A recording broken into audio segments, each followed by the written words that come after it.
8 en punto de la noche, momento de iniciar con la información aquí en FETV Diario, una manera diferente de mantenerse informado para este martes 17 de septiembre. Les saluda Adaluz Sanjur en compañía de Daniel Amado. Buenas noches, Adaluz. Buenas noches, amigos televidentes y radio escucha, aquellos que nos sintonizan por la frecuencia 94.1 FM de Radio Hogar. Momento de conocer los titulares para esta noche.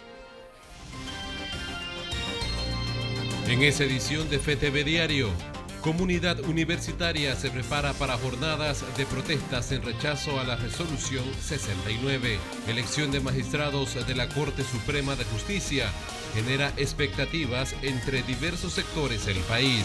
Comisión de Gobierno no tiene contemplado citar a la directora de Migración ante el Pleno de la Asamblea Nacional. Futura Junta Directiva del Canal tendrá como reto el agua. Le contaremos el porqué. En las internacionales, autoridades ecuatorianas investigan filtración masiva de datos de millones de personas, mientras que en México, cientos de periodistas se encuentran atemorizados ante la constante violencia en ese país. Conozca los detalles de estas y otras informaciones a continuación. Iniciamos. Miembros de la Universidad de Panamá se preparan para realizar protestas en rechazo a la resolución 69. Un grupo de trabajadores, docentes y estudiantes de la Universidad de Panamá realizaron ese martes en horas del mediodía una protesta pacífica en la vía transísmica en rechazo de la resolución número 69 que equipara la experiencia con los títulos universitarios. Según los miembros de la Asociación de Trabajadores de la Universidad de Panamá, esa resolución lo único que busca es brindarle trabajo a aquellos miembros del PRD y Molirena que caminaron en campaña política. El rechazo total de los universitarios al decreto 69 y 84 que equipara experiencia con la educación formal a nivel universitario. Es un claro retroceso prácticamente al medievo y es un incumplimiento a las promesas de campaña del actual gobierno que dijo que la educación era su primera estrella. Recientemente, miembros del PRD realizaron protestas exigiendo sus respectivos puestos de trabajo en el gobierno y es por ello que los universitarios indican que se mantendrán en las calles rechazando la resolución 69. Algo nefasto para la educación superior. Una vez más vemos cómo la educación superior está siendo afectada por temas políticos. Vilmente lo que quieren es concretamente nombrar a personas no preparadas solamente porque caminaron bajo un sol, bajo una lluvia, para hacer una campaña política, para llegar a un puesto político. Realmente la universidad son las que rinden los grandes profesionales para este país, son donde educan académicamente y profesionalmente a los futuros en los cargos importantes de esta nación. El pasado 9 de septiembre el Consejo de Gabinete aprobó una resolución que aclara que la equiparación por experiencia previa no aplica en ningún caso para nombramientos en los que se requiere idoneidad profesional o para los que son regulados por leyes especiales. Nosotros los universitarios, esta es una de las protestas pacíficas, pero sí es necesario vamos a tomar acciones más contundentes durante la semana, porque no vamos a permitir que solamente le quiten a 15 carreras, como están diciendo, que demos las 100 o los 250 y pico de carreras que no estén dentro de esa resolución 69. Nosotros no permitiremos que trastoquen la Universidad de Panamá y que sean serias con los diplomas universitarios. A partir de hoy iniciamos una jornada de lucha a nivel nacional para exigir la derogación total y absoluta de estos dos nefastos decretos. Los miembros de la Universidad de Panamá han destacado que, de ser necesario, seguirán realizando protestas en rechazo de la resolución 69 y no descartaron cierres de calles prolongados en los próximos días hasta obtener una respuesta por parte del Ejecutivo. Con imágenes de José Pérez, Frances Betancourt, FETV Diario. Y la Comisión de Gobierno no tiene contemplado citar a la directora de Migración, Samira Gossaine, ante el Pleno de la Asamblea Nacional, expresó el diputado Leandro Ávila. Después de que la diputada Zulay Rodríguez solicitara la comparecencia ante el Pleno de la Asamblea a la directora de Migración, Samira Gossaine, han surgido reacciones, esta vez por parte del diputado Leandro Ávila, quien reiteró que en este momento no se estipula la citación. No, yo no voy a decir si cumplió o no. ella sabe que el procedimiento para citación para los funcionarios, lo debemos saber todos los diputados, lo ejerce el Pleno de la Asamblea Nacional. Y el Pleno determina si lo queremos en el Pleno del funcionario o lo queremos en una comisión. En estos momentos la Comisión de Gobierno no tiene contemplado realizar ninguna citación a ningún funcionario. En estos momentos no. ¿Estarían de acuerdo a una citación a futuro? Yo primero tengo que leer el cuestionario para saber si estoy de acuerdo o no. O sea, yo tengo que enterarme de cuáles son los puntos que a ella le interesa y entonces con mucho gusto revisaríamos eso.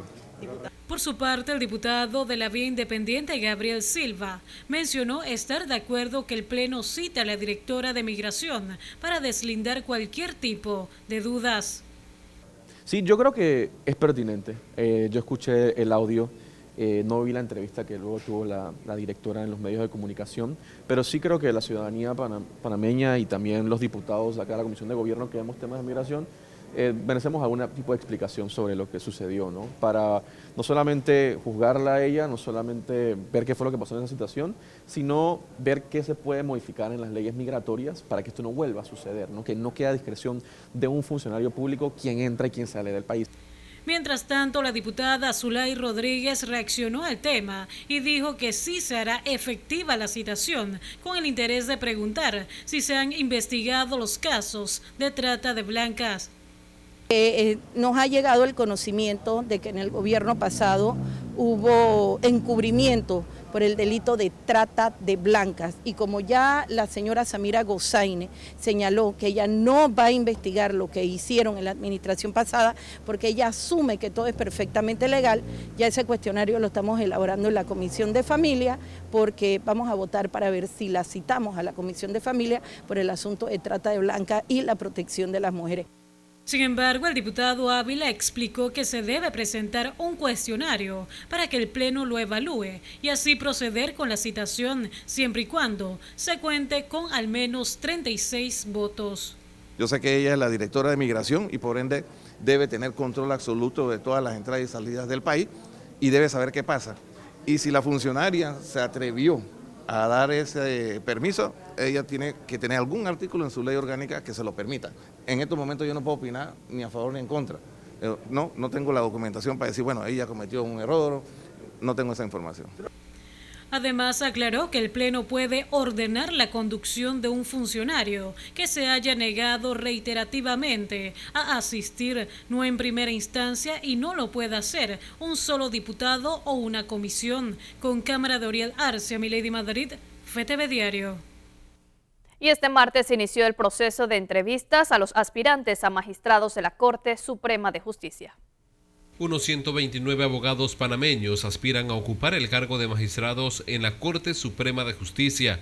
Ese martes se ha iniciado el proceso de entrevistas a los primeros aspirantes a magistrados, pero el proceso de elección ha generado en las últimas semanas críticas por diversos sectores del país. Miren, que se vea letra por letra el expediente, la hoja de vida de cada uno de estos candidatos y que se decida en función de, primeramente, los méritos académicos que cada uno de estos candidatos posee, también que se decida en función de su experiencia profesional. Para el abogado Donaldo Sousa, este proceso ha sido calificado como un show más. Bueno, definitivamente nosotros pensamos que esto no va a ser más que otro circo.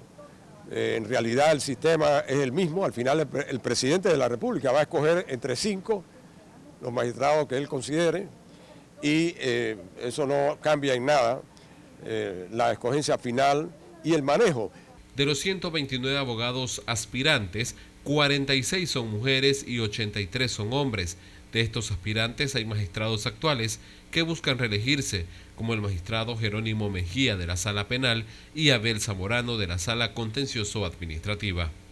Bueno, yo le diría a usted que esperemos que el presidente escoja al mejor y al que se atreva de verdad a fallar en derecho. Los 129 aspirantes se verán responder un cuestionario de 15 preguntas que es realizado por la Comisión Especial Evaluadora. Cuando esta comisión finalice ese periodo, se escogerán a 15 seleccionados y esta lista será enviada al presidente de la República, Laurentino Cortizo, quien decidirá quiénes serán los nuevos magistrados de la Corte Suprema de Justicia.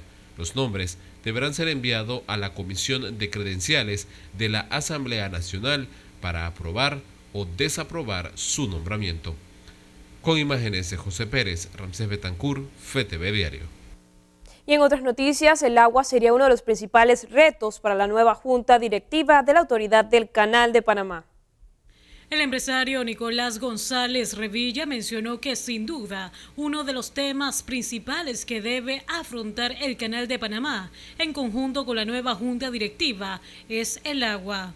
Mucha experiencia, un director con amplia experiencia en una subadministradora también, así que ya hay más de 9.000 ejecutivos trabajadores del canal altamente comprometidos, así que a trabajar en equipo y aportar lo que podamos para asegurarnos que el canal en los siguientes años siga siendo una fuente importante de crecimiento. Por su parte, el ingeniero Enrique Sánchez Salmón señaló que el trabajo en equipo es fundamental para buscar nuevas estrategias y así mantener el vital líquido.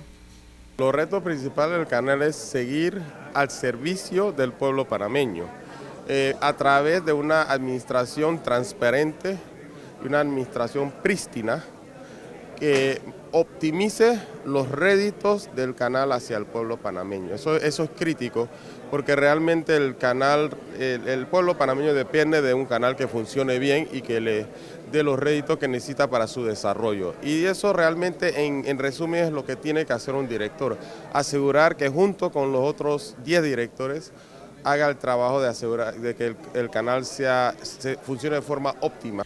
Por otro lado, el presidente de la Comisión de Credenciales, Roberto Ábrego, confía en que tanto Revilla como Sánchez realizarán un buen trabajo en la Junta Directiva del Canal de Panamá. Aquí lo que se ha evaluado por la parte de la Comisión de Credenciales es los méritos y los créditos de cada uno de las personas que el Ejecutivo ha designado. Aquí nosotros no tenemos que ver con tráfico de influencia, sino solamente las capacidades y las competencias. Y a esta Comisión de Credenciales le corresponde, una vez que revisen la documentación. Las declaraciones se dieron en medio de la Comisión de Credenciales, quien decidió recomendar a Nicolás González Revilla Paredes y Enrique Sánchez Salmón para que formen parte de la Junta Directiva de la Autoridad del Canal de Panamá, con cámara de Oriel Arce, Milady Madrid, FETV Diario. Y miembros de la Universidad Marítima de Panamá protestaron este martes en las escalinatas de la Corte Suprema de Justicia. Más de 4 años ya que se han interpuesto recursos sobre el acto, ¿verdad?, de las elecciones en la UMIT, que fue ganado por el doctor Luna hace 4 años, el cual interpuso un amparo de garantía en tiempo oportuno y también, por supuesto, un recurso de nulidad contra estos actos ilícitos. Y sin embargo, a la fecha, fíjese usted, 4 años la Corte no ha fallado. Y se tiene entendido que el fallo del amparo lo tiene el magistrado Mejía de hace meses en su despacho y solamente falta su firma.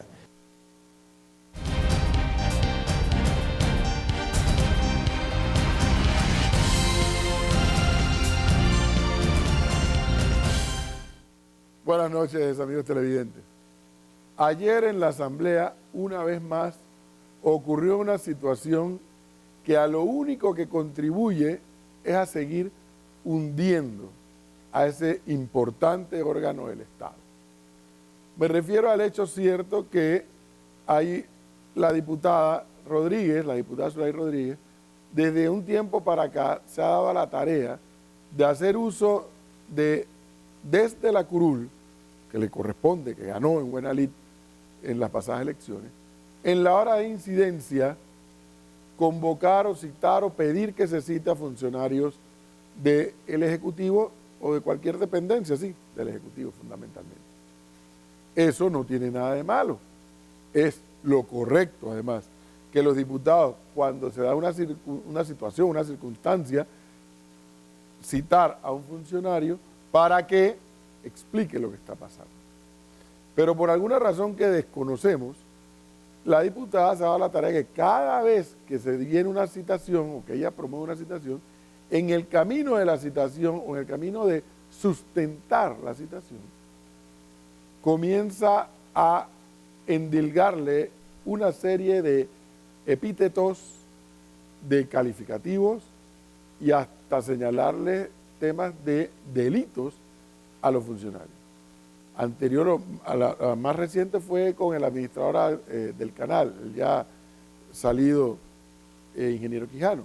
Ayer fue con la directora de migración, que dijo corrupta, dijo que había que meterla presa, que había que conducirla. Entonces, uno dice, yo vi ayer la intervención y digo, pero uno, ¿qué necesidad tiene la diputada de gritar para argumentar? No es cierto que el que más grita tiene la razón. Dos, ¿qué necesidad tiene la diputada de endilgarle comisión de delitos, porque decirle corrupta es decirle que es una delincuente, para sustentar decir, oiga, venga acá y explique qué está pasando en migración?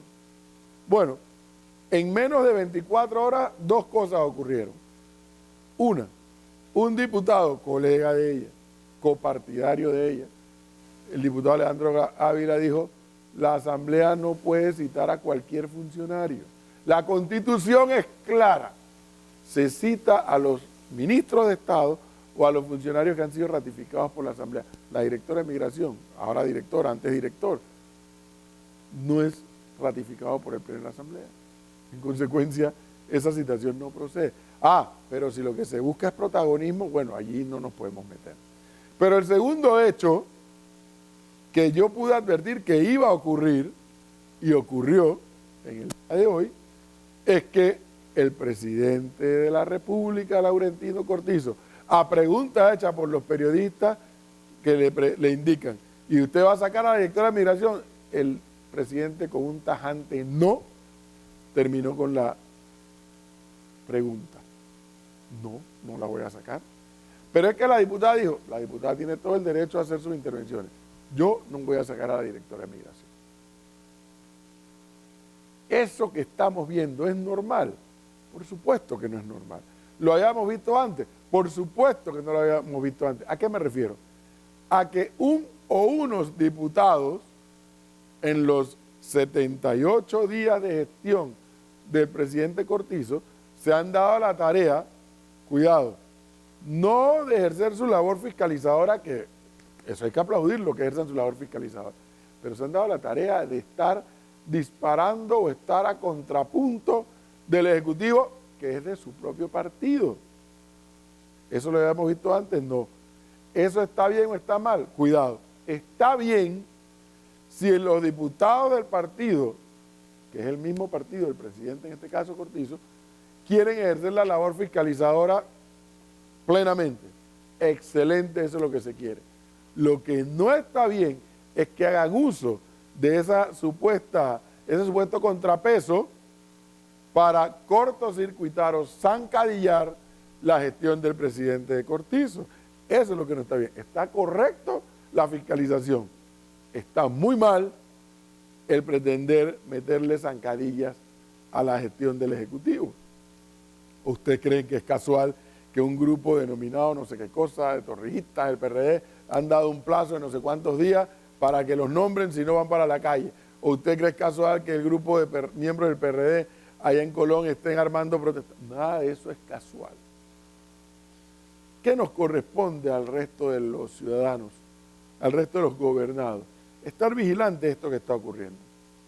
Porque no se trata ahora de endosar políticamente al partido PRD o políticamente al presidente Cortizo, no. Se trata de que el resto de nosotros debemos estar vigilantes porque la institucionalidad del Estado panameño sea preservada.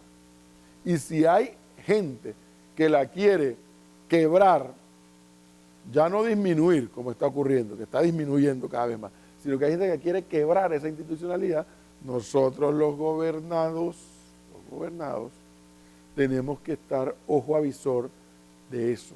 Cuidado, cuidado porque muchos de esos que quieren quebrar la institucionalidad democrática no movieron un dedo para que este país hace 30 años volviera a la democracia. Y por eso, como no movieron un dedo y como no les costó volver a la democracia, ahora están jugando con esa frágil institucionalidad.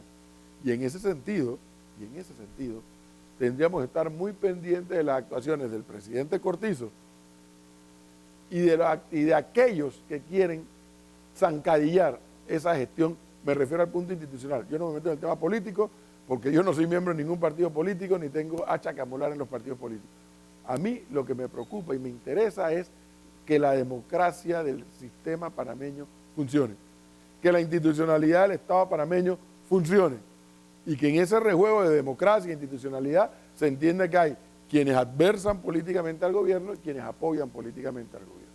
Eso es normal en una democracia, pero cuidado con estas actuaciones y con estas agendas que evidentemente se están dando en la Asamblea para generar un cortocircuito de qué, a quién, cuándo y dónde. Cuidado con eso. Continuamos con más información. En el segundo bloque vamos a hablar de una muy buena noticia que, por cierto, tiene que ver con lo que sigue después, con los deportes. Eso será en el segundo bloque. Muchas gracias, profesor, por este primer análisis de esta noche. Momento de conocer las notas internacionales.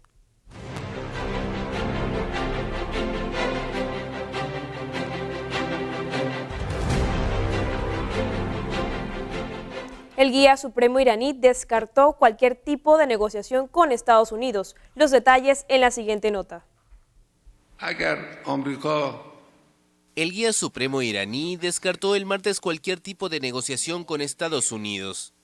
El ayatolá Ali Khamenei dijo que solo si Washington se arrepiente y vuelve al acuerdo de 2015 sobre el programa nuclear iraní, podrá hablar con Teherán y las otras partes del pacto.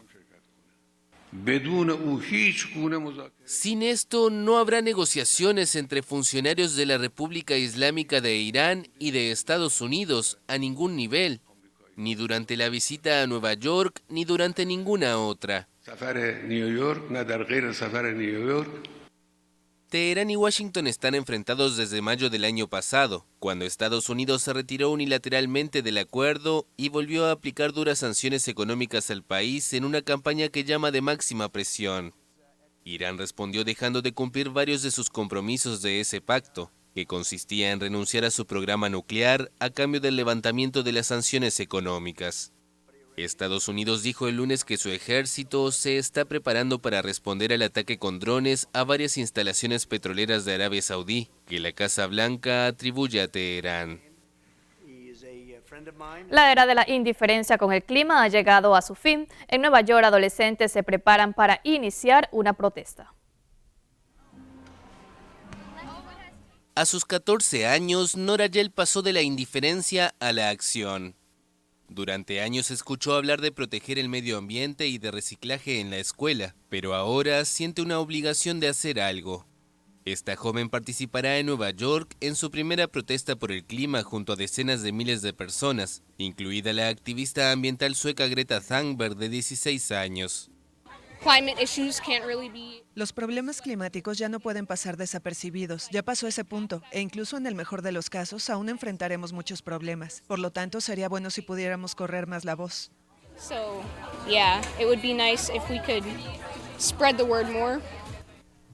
Nora no espera que estas manifestaciones que preceden a la cumbre del clima de la ONU el lunes 23 bastarán para convencer de golpe a los líderes políticos para que adopten medidas radicales contra el cambio climático.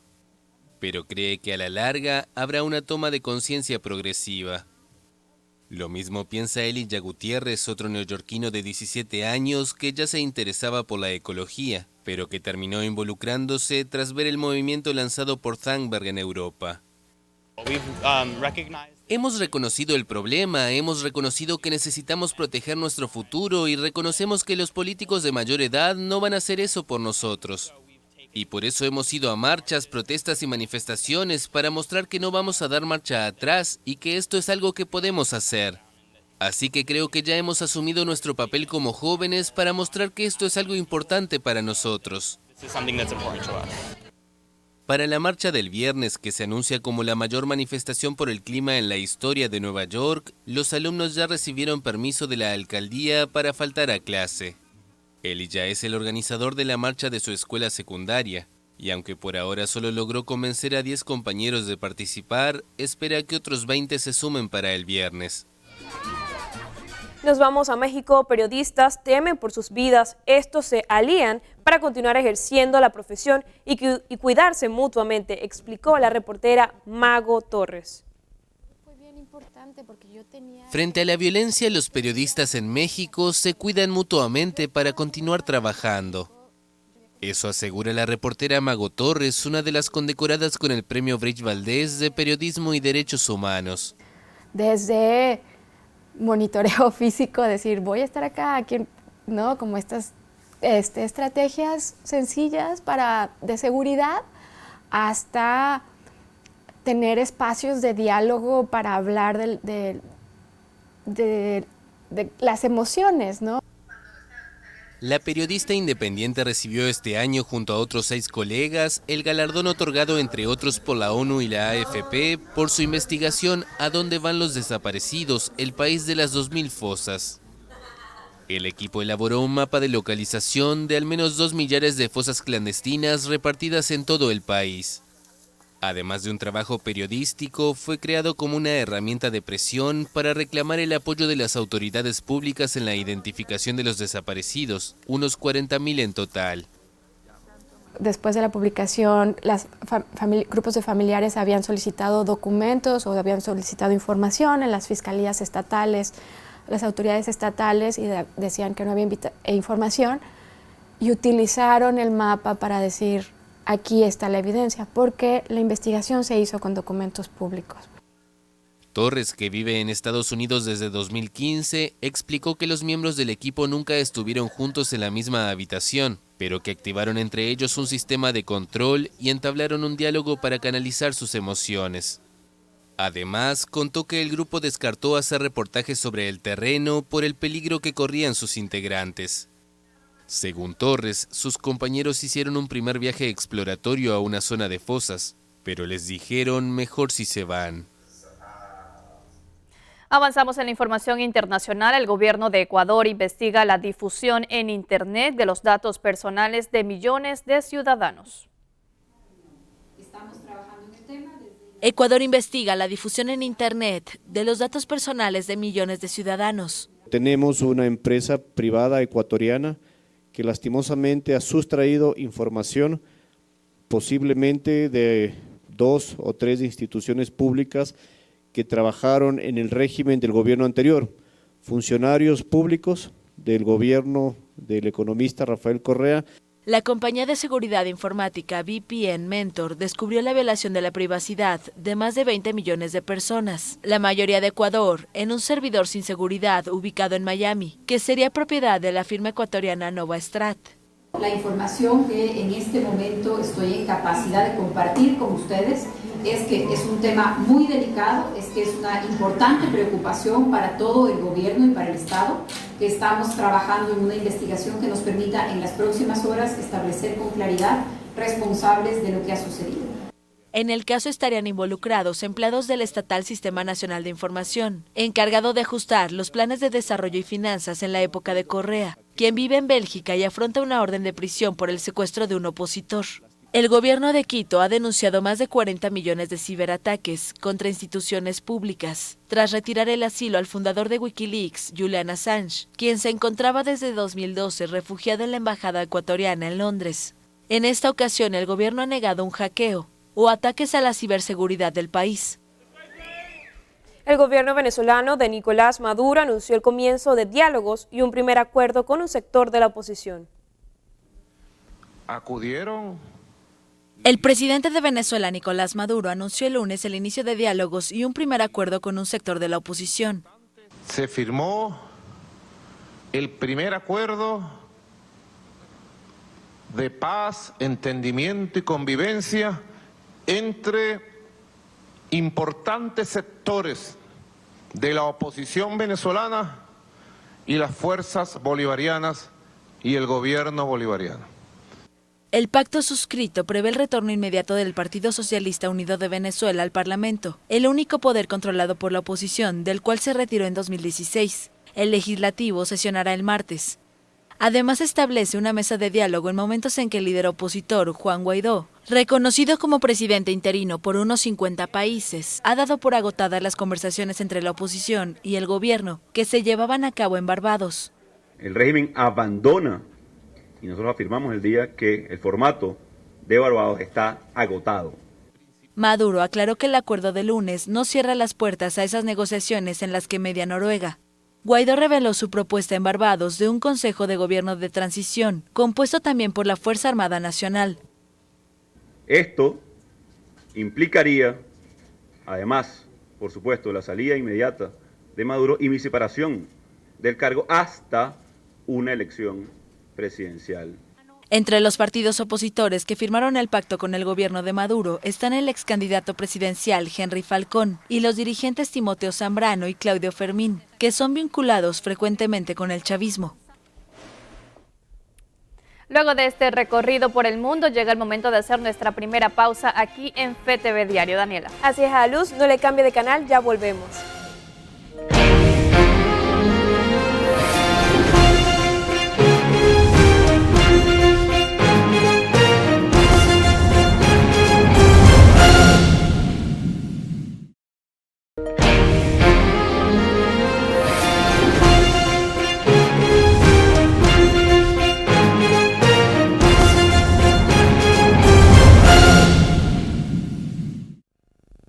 Estamos de regreso con FTV Diario a través de las pantallas de FTV y la frecuencia 94.1 FM de Radio Hogar. Momento de conocer la información eclesial.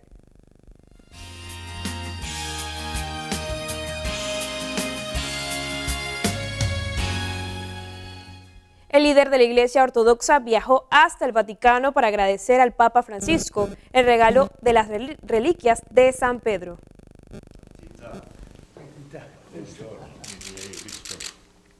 El último encuentro entre el Papa y el Patriarca de Constantinopla evidenció las buenas relaciones que hay entre ellos. El líder de la Iglesia Ortodoxa, Bartolomé, viajó a Roma para agradecer al pontífice el valiosísimo regalo que le hizo, fragmentos de los restos del príncipe de los apóstoles y primer Papa, San Pedro. Francisco lo hizo como símbolo de unidad, para unir a Pedro con su hermano Andrés, cuyo sucesor ahora es el Patriarca Ecuménico de Constantinopla, principal líder de la Iglesia Ortodoxa. El patriarca entregó al Papa un cáliz y un juego de tazas de café, mientras que Francisco le regaló el documento por la paz que firmó junto a los musulmanes y sus principales textos magisteriales.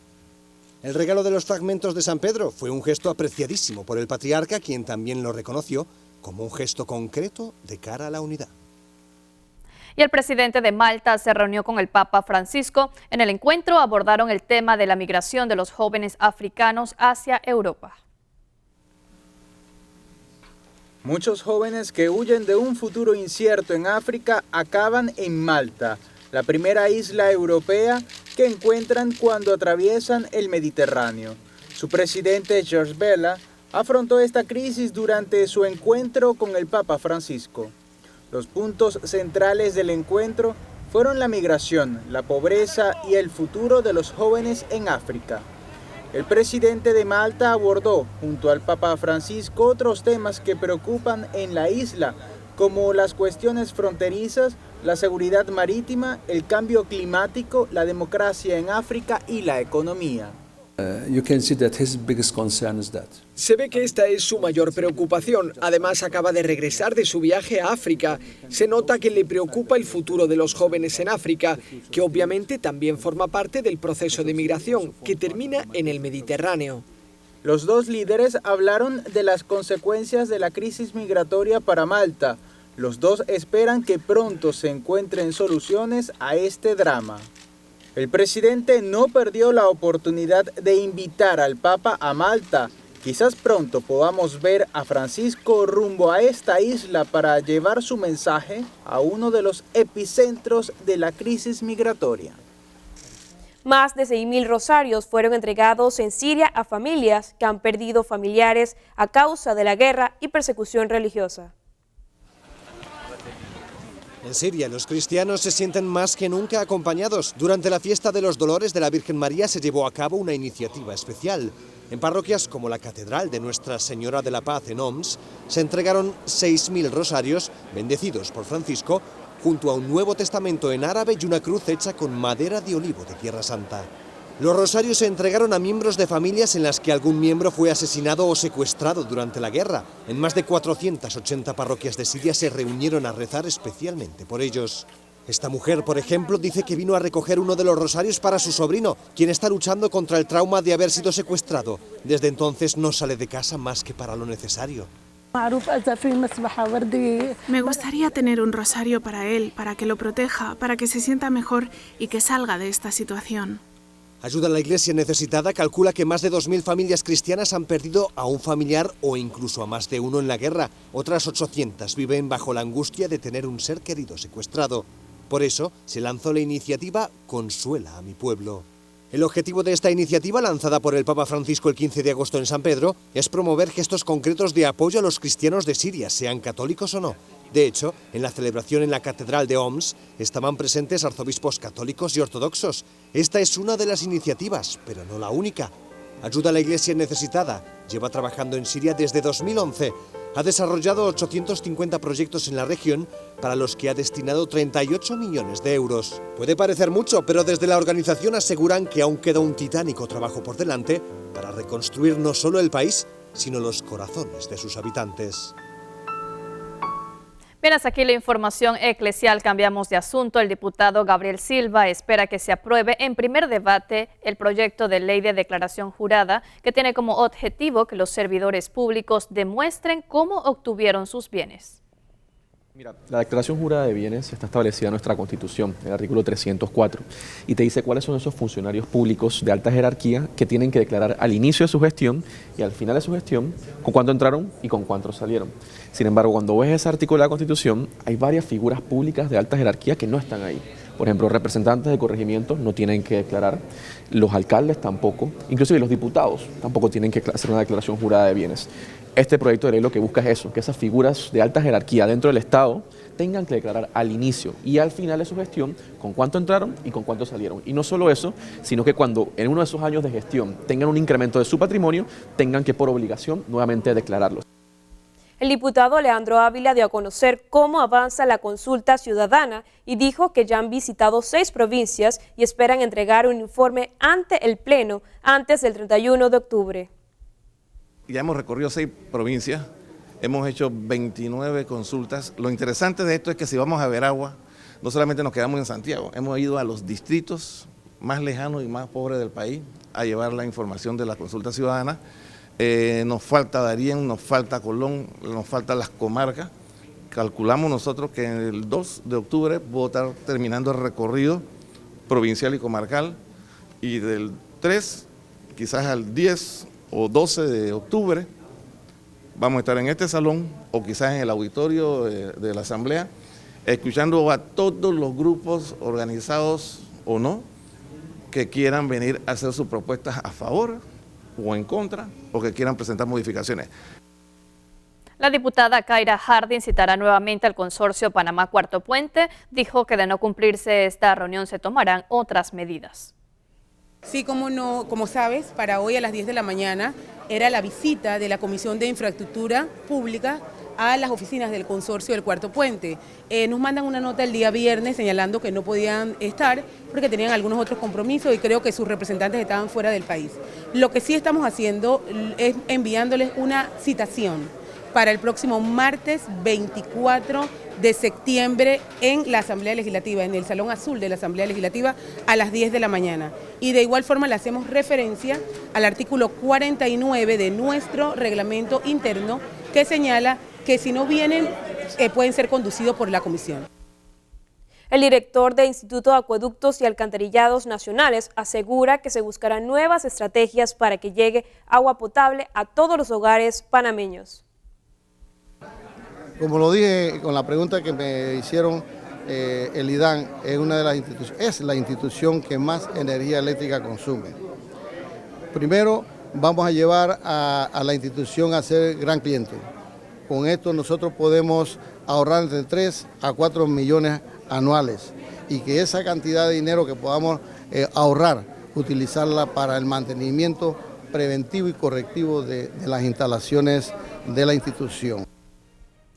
Amigos de FTV y Radio Hogar, vamos a hacer nuestra segunda pausa. Al volver el profesor Edwin Cabrera con el segundo análisis para esta noche. Gracias a Luz y Alejandro Rodríguez con información deportiva. No le cambie.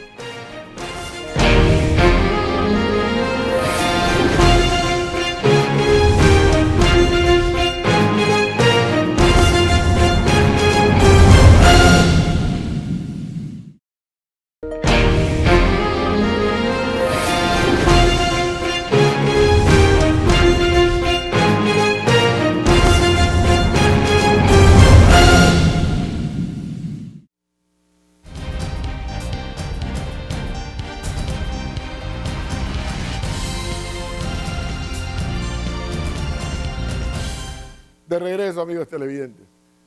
Yo no sé a ustedes, pero a mí me dio una gran emoción y satisfacción y orgullo de panameño ver ayer al presidente de los Estados Unidos, Donald Trump, condecorando a Mariano Rivera. Y en esto no tengo nada que ver de que si Donald Trump es bueno o malo regular como presidente de los Estados Unidos y como líder mundial. No, yo por lo menos le critico duramente su gestión en cuanto a la materia internacional. Pero eso no me hace perder de vista que ha condecorado a un panameño que ha trabajado, que ha labrado su espacio en la historia del mejor béisbol del mundo, el béisbol que se juega en los Estados Unidos. Un panameño que está en el Hall de la Fama de Major League Baseball. ¿Y por qué reacciono de esta manera? Porque es que hay que verlo con un poco más de profundidad.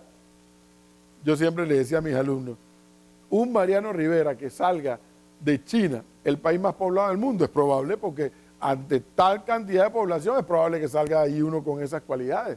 O de la India, el segundo país más poblado del mundo.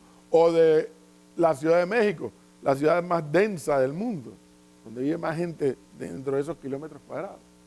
Pero salió de Panamá, 4 millones mal contados, puntualmente de Puerto Caimito, aquí al lado en La Chorrera. Pues salió con una habilidad, con una destreza beisbolística que no tiene antecedentes en los libros, como vuelvo a decir, del mejor béisbol del mundo. Bueno, ahí escribe sus páginas Mariano Rivera, panameño. Y en virtud de eso, el presidente de los Estados Unidos lo condecora.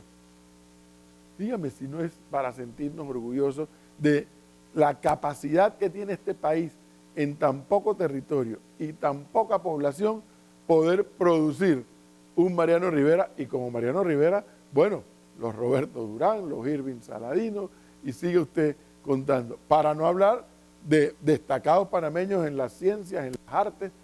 Imagínense ustedes por un segundo que un día el Estado panameño, a través de los gobiernos, creen las condiciones para que niños y niñas desarrollen sus habilidades o que conozcan habilidades que ellos no saben que tienen, en las ciencias, en las artes, en el deporte, en la cultura, en lo que usted se puede imaginar. Porque todos esos panameños que han sobresalido, tanto en Panamá como fuera de Panamá, lo han hecho a pulmón, sí, lo han hecho por su talento. No han perdido su arraigo, su identidad de nación panameña. Pero seamos realistas, poco ha hecho el Estado panameño para crear las condiciones de desarrollo de esas figuras que han destacado.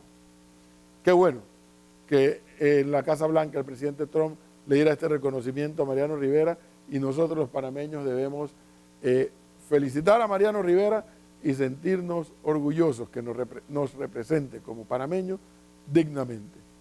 Continuamos con más información y los deportes con Alejandro Rodríguez.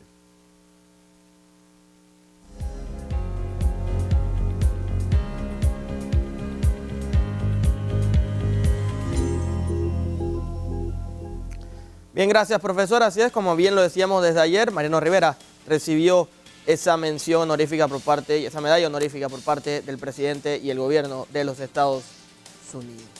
Vamos a cambiar de tema, tenemos que hablar de la Liga de Campeones. Hoy inició oficialmente la ronda de grupos. Vamos a repasar los resultados del día de hoy. El Salzburg venció 6-2 al Genk, el Nápoles venció 2-0 al Liverpool, interesante resultado este, 0-0 entre el Dortmund y el Barcelona. Oficialmente fue el regreso de Lionel Messi luego de algunas semanas de baja por lesión muscular. El Leipzig venció como visitante 2-1 al Benfica. El Ajax, que fue la revelación el torneo pasado, venció 3-0 al Lille.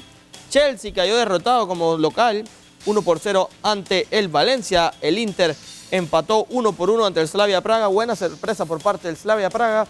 Y el Lyon empató 1-1 ante el Zenit de Rusia. Mañana los partidos más importantes sin duda será el Real Madrid, que se va a enfrentar al PSG a pesar de la buena cantidad de bajas que tienen ambos equipos. Y también el interesante partido entre la Juventus de Cristiano Ronaldo y el Atlético de Madrid de Joao Félix. Duelo de figuras portuguesas. Veremos qué pasa mañana en esos partidos de la Liga de Campeones.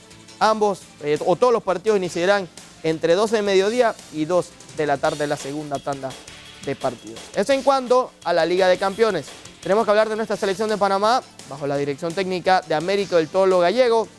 Siguen trabajando los distintos microciclos en el estadio Rommel Fernández con jugadores del plano local, jugadores de la LPF. A pesar de que no van a tener amistosos, habría que ver si el técnico argentino decide convocar a algunos de estos jugadores que han sido llamados a microciclos para llevarlos al partido ante la selección de México. Una lista de jugadores que llama la atención, por ejemplo, jugadores muy jóvenes como lo es Jorginho Frías, que apenas está llegando a los 18 años, está convocado y está entrenando con esta selección. De los jugadores importantes está Armando Cooper, que ha sido habitual con la selección de Panamá, jugó en los últimos partidos ante Bermudas. El resto sí son jugadores de la Liga Panameña de Fútbol. Vamos a escuchar las reacciones de algunos protagonistas hoy, luego del entrenamiento. Este llamado a la selección fue gracias a mi trabajo que vengo haciendo en el club. Y bueno, me toca seguir trabajando para afrontar con seriedad lo que se viene y ver el final para ver si podemos lograr el objetivo. Bueno, de lo que puedo ver, el grupo se encuentra excelente. Es un grupo que ya más o menos nos hemos conocido en otros procesos, pero bueno, estamos trabajando todos con mucha seriedad para el partido que se viene. Bueno, la verdad es que agradecido con el profe primeramente que todo por la oportunidad que me da acá en entrenamiento a mi corta edad. Y bueno, lo trabajo excelente, con compromiso y con actitud para afrontar los partidos que se vienen. Bien, las palabras de Iván Anderson, lateral derecho del equipo del Tauro, y de Jorginho Frías, portero del Costa del Este, precisamente el juvenil que mencionábamos anteriormente. Hablando precisamente de ese partido ante la selección de México por la Liga de Naciones, la CONCACAF y la Federación de México ya confirmaron que la selección de Panamá y México se enfrentarán en ese partido del mes de octubre en el Estadio Azteca. El Estadio Azteca, que es la casa del equipo mexicano, será donde se va a jugar este partido entre la selección de Panamá y la selección de México.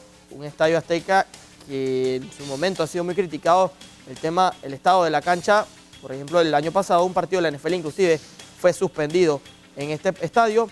Y bueno, al final se hablaba de que el partido se iba a jugar en el estadio del Toluca, se va a jugar en dicho estadio, el Estadio Azteca, donde México habitualmente es local, es el fortín de la selección de México, y es donde juegan de local equipos como el América y en estos momentos el Cruz Azul, que está remodelando su estadio. Así que en la Ciudad de México nos van a recibir en el Estadio Azteca para todos los interesados que quieran ir a ese partido el próximo 14 de octubre ante la selección de México. Daniela, a luz, es lo que tenemos en Deportes para hoy. Seguimos con la parte final del noticiero. Adelante. Gracias, Alejandro, por la información deportiva. Queridos amigos, de esta manera llegamos a la parte final de FTV Diario. Así es, Aluz, gracias por su sintonía y los invitamos a que siga aquí en FTV de nuestra programación porque pronto inicia Buena Nueva para Todos. Que tenga usted muy buenas noches y bendiciones.